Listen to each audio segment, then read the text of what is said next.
there are a lot of people talking about throwing versus continental, or holding, how you're holding your yarn.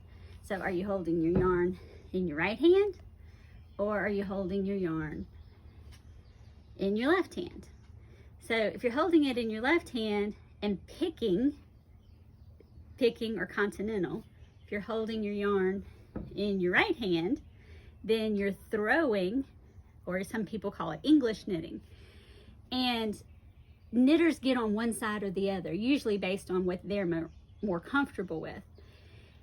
Continental is faster. Throwing is just more comfortable for me.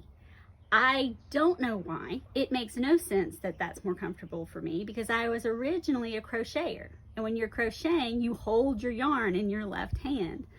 So why on earth I decided to switch to holding it in my little right hand when I was learning to knit, it's just how the person taught me. And I can knit continental, I just don't typically don't. I can knit and look up. I can knit and watch TV. I don't have to be looking at my yarn. I've even knit in a movie theater where I couldn't see anything. Everybody just got different preferences.